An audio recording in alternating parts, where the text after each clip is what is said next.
자, 이제 붓는 경우들이 있어요. 다리가 퉁퉁 붓는 경우들. 몇 가지 원인 때문에 붓는데요. 수술을 하고 났는데 뭐 자궁을 적출을 했다든지 아니면 남수암으로 항암 치료를 받고 나서 갑자기 다리가 한쪽이 퉁퉁 붓는다. 그래서 한쪽만 코끼리 다리처럼 이렇게 붓는 경우는 림프관이 막혀서 이제 붓는 경우고요. 이 경우는 상당히 원상복구가 좀 어렵게 됩니다. 해서 수술할 때 좀 주의할 필요가 있고요.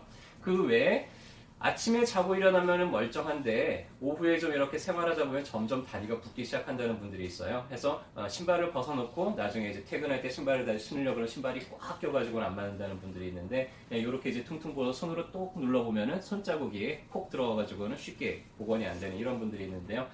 이런 부종은 우리가 심장성 부종이라고 불러요. 피가 밑으로 내려가는 거는 참 쉬워요. 근데 거꾸로 올라오려고 그러면 힘이 좀 필요해요. 그래서 심장이 열심히 펌프질을 해서 그 지하수들을 다 끌어올려야 되는데 심장이 이제 그런 역할을 잘 못하게 되면은 잘 붓게 되고요. 평소에 좀 운동이 부족하기 때문에 심장이 그런 펌프력이 떨어졌겠죠. 그것뿐만 아니라 우리가 걸으면서 종아리를 한 번씩 꼭 조였다 풀었다, 이 종아리 근육을 한 번씩 썼다 풀었다 하면서 밑에 있는 정맥혈을 위로 펌프질을 해서 올리게 되는데, 그래서 평소에 좀 잘 걷지 않는 분들, 운동이 부족한 분들이 다리가 붓기가 쉽습니다.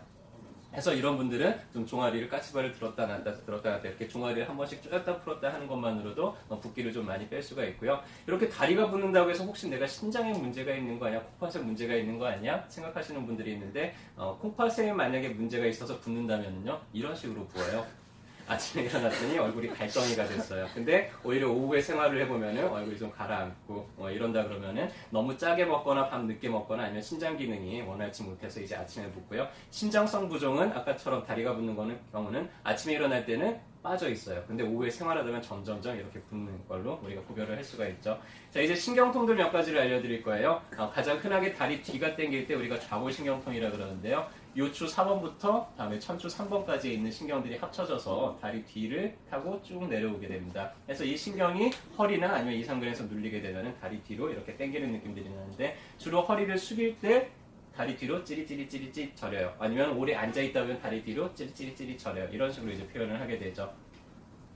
몇 가지 신경 포착 증후군들이 있는데요. 아까 봤듯이 이제 신경들 내려가는, 허리에서 빠져나와서 말초 어딘가가 신경이 눌려서 나타나는 증상이에요. 일단은 신경이 눌렸으니까 증상 양상은 저리거나 혹은 너무 많이 신경이 손상이 되면은 좀 감각이 둔해지는 그런 양상으로 이제 나타나게 되고요. 대퇴외피 신경이 눌리게 되면 여기서 눌려서 바깥쪽으로, 허벅지 바깥쪽으로 좀 저림증이 생깁니다. 주로는 서 있을 때는 괜찮은데 오래 앉아있다 보면 다리 앞쪽이 저려요라고 표현할 때 이런 경우들이 많고요.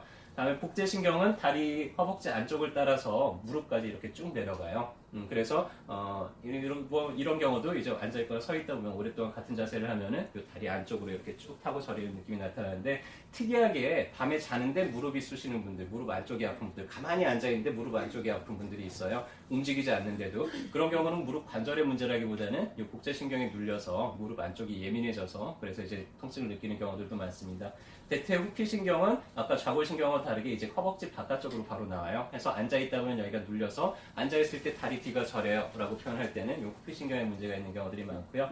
딱 허벅지 안쪽만, 여기만 좀 감각이 둔하거나 여기만 좀 뭐가 저리거나 이렇게 표현하시는 분들이 있는데, 내전근에서 빠져나오는 이 폐쇄신경이 눌려서 그런 경우들이 많습니다. 그래서 일단은 말초신경 문제들은요, 해당되는 부위 어디서부터 어디까지 저리는지를 먼저 보시고요. 가장 그 윗부분을 근처를 톡톡 두드려봤을 때 딱 두드리니까 찌릿하고 내려간다 그러면 그 부위가 신경이 좀 붙잡히거나 손상이 된 부위일 가능성이 많습니다. 또 흔한 것 중에 하나가 비골신경마비가 있어요. 비골신경은 다리 옆쪽을 타고 가요. 그래서 어디 이렇게 쾅 부딪히거나 하고 난 다음에 갑자기 종아리 옆쪽만 저린다든지 여기만 감각이 없다든지 이렇게 표현하는 분들이 있는데, 딱 이렇게 다리 옆쪽만 이런 분들이 있습니다.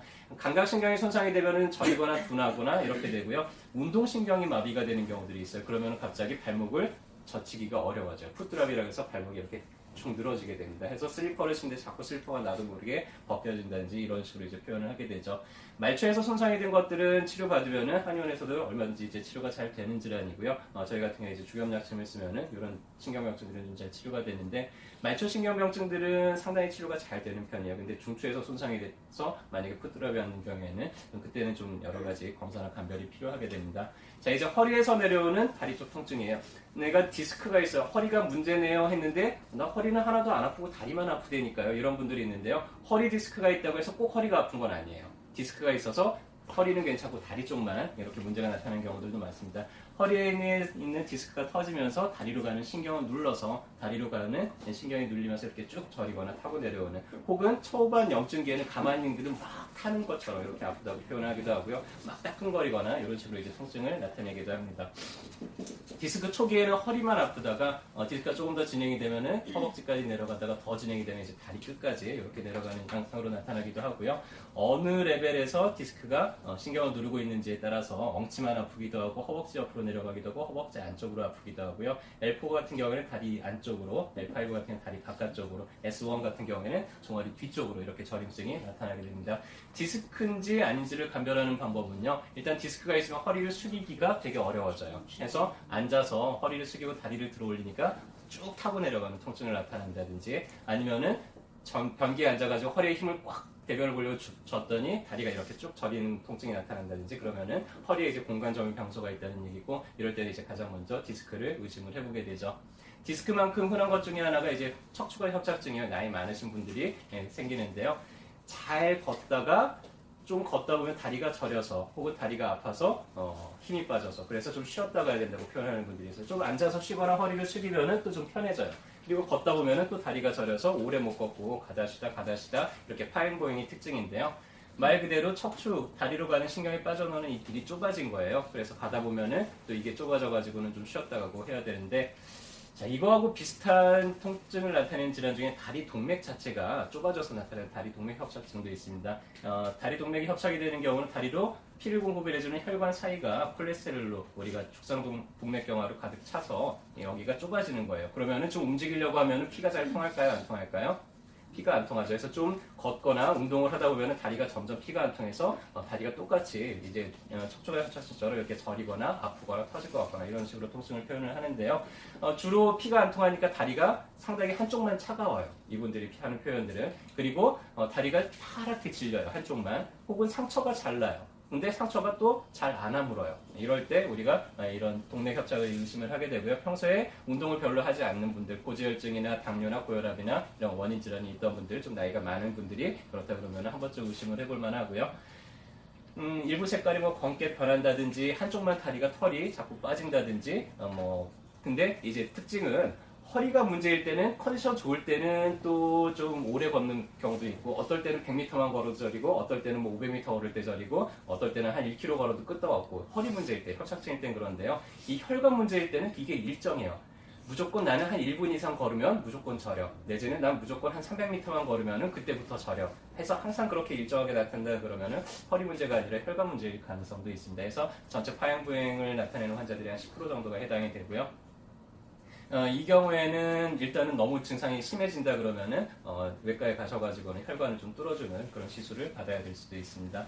자, 하지정맥류, 이제 혈관 문제 중에서 하지정맥류 많으시죠? 정맥이 안쪽으로 혈액 공급을 하는 게 90% 정도, 그 다음에 겉으로 나와 있는 혈관으로 한 10% 정도가 혈액이 흘러간다 그랬잖아요. 근데 이 바깥쪽으로 혈액이 잘 흐르지 못하면서 이제 점점 혈액이 고이고 풍선 부풀듯이 부푸는 거를 정맥류라고 하는데요. 일단은 얼마나 부풀었냐에 따라서 1기부터 5기까지 나눠요. 이제 3기 정도 되면 눈에 띄게 바깥쪽으로 뱀처럼 튀어나오죠. 저 경우는 이제는 손쓰기가 어려워집니다. 이미 풍선이 부풀 만큼 다 부풀었고 혈관이 죽어버렸기 때문에 이거를 해결하려면 이제 혈관외과에 가셔가지고 좀 잘라내고 걷어내는 시술을 받으셔야 돼요. 이렇게까지 튀어나오기 전을 이제 2기라고 하는데요. 그때는 저희 한의원에서 이렇게 자락술을 하거나 그러면은 또 쉽게 또 사라지기도 하고 그렇습니다. 어떤 분들은 정맥류 때문에 내가 다리가 아프거나 정맥류 때문에 다리가 좀 문제가 생긴다고 생각하시는 분들이 있는데요. 정맥류는 2차적으로 다른 문제를 일으키지 않아요. 이게 원인 질환이 돼서 다른 문제를 일으키거나 하지는 않기 때문에 그냥 놔두더라도 별다른 문제가 없어요. 근데 좀 미용적으로 남들 보기 안 좋기 때문에 그래서 신경 쓰이는 분들은 이제 이 정도까지 가면은 수술을 해서 걷어내는 게 좋겠죠. 자, 그래서 이제 다리에서 나타날 수 있는 질환들을 간단하게 이제 감별 포인트들을 얘기를 드렸고요. 얘기 들어보시니까는 내가 다리가 아파. 그럼 이제 어디 가서 치료를 받으시면 될 것 같아요? 어깨동무만 안녕하시면은 치료를 잘 할 것 같죠. 그래서 저희가 날마다 알려드리는 이런 내용들이 여러분들 건강을 유지하는데 또 여러분들 주변 분들과 건강을 나누는 데 도움이 됐으면 좋겠습니다. 감사합니다.